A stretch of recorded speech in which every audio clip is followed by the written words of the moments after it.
আজ হচ্ছে 16ই সেপ্টেম্বর 2024, 13ই রবিউল আওয়াল, 1446 হিজরা। আচ্ছা, এবারে দেখুন, আমাদের পশ্চিমবঙ্গের মুখ্যমন্ত্রী আজকে মিলাদুল নবী জন্য শুভেচ্ছা জানিয়েছেন, অর্থাৎ নবী মোহাম্মদের আজকে জন্মদিবস। এখানে বলেছেন, বিশ্বশান্তি, ন্যায় ও মানব কল্যাণের পথপ্রদর্শক মহানবী হজরত মোহাম্মদের জন্মদিবস। আচ্ছা, আমাদের এখানে হচ্ছে ফিরাত হাকিম, আমাদের যিনি কিছুদিন আগে বলেছিলেন ইসলামের ভালো ভালো কথাগুলো সবারই মাঝে প্রচার করতে হবে। ঈদ এ মিলাদুন নবী আজকেই শুভেচ্ছা জানিয়েছেন। এখন প্রশ্ন হচ্ছে যে আজকে কি, আচ্ছা 13 তারিখ, তাহলে সৌদি আরবে আজকে 12 তারিখ হবে, ঠিক আছে, 12 রবিউল আউয়াল হবে। তা দেখা যাক যে ইসলামিক গ্রন্থগুলোতে কি বলছে নবী মোহাম্মদের। আচ্ছা, এবার দেখা যাক যে মোহাম্মদ, নবী মোহাম্মদের জীবনী গ্রন্থগুলোতে কি বলা হচ্ছে। এটা হচ্ছে যে the life of Muhammad by সিরাতুল রসুল্লাহ বা ইবনি ইশাক। এটা ইবনি ইশাকের লেখা নবী মোহাম্মদের জীবনী। নবী মোহাম্মদের জীবনী কারদের মধ্যে ইবনে ইশাক অন্যতম। এর 69 পেজে আমরা যাব। এখানে কি বলা হচ্ছে, 69 পেজ, এখানে বলা হচ্ছে যে the apostle was born on Monday 12th Rabiul in the year of elephant. 12ই রবিউলে নবী মোহাম্মদের জন্ম, সোমবার ছিল। কিন্তু এখানে একটা দেখার আছে যে ইসলামের যখনই কোনো তথ্য নেওয়া হয় তখন তার চেন অফ ন্যারেশন নেওয়া হয়, যে কিভাবে এটা এই তথ্যটা এসছে। এখানে কোনো চেন অফ ন্যারেশন নেই।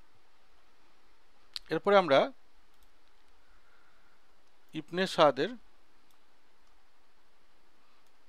কিতাব আল তাবকিয়াত আল কবি। ইবনে সাদও একজন নবী মোহাম্মদের জীবনী লেখকদের মধ্যে একজন বিখ্যাত। এটার 2 ভলিউমের প্রথম ভলিউম।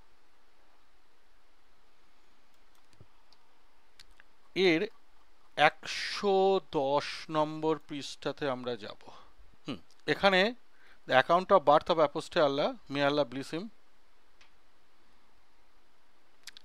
এখানে বলা আছে যে এখানে চেন অফ ন্যারেশন আছে, যে authority he is on the authority of Abu Jafar Muhammad ibn Ali. He said the apostle of Allah was born on Monday 10th Rabiul Awal,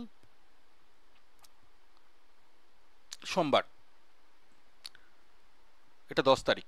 এখানে একটা চেন অফ ন্যারেশন আছে। এরপরে ওই একই এতে তার পরের পৃষ্ঠাতে আছে যে সেখানেও আরেকটা চেন অফ ন্যারেশন আছে, যে he ibn Saad said Muhammad ibn Umar informed us, he said Abu Mashar Najih al Madani used to say that the apostle of Allah say Allah bless him, I was born on Monday 2 Rabiul, অর্থাৎ 2nd Rabiul.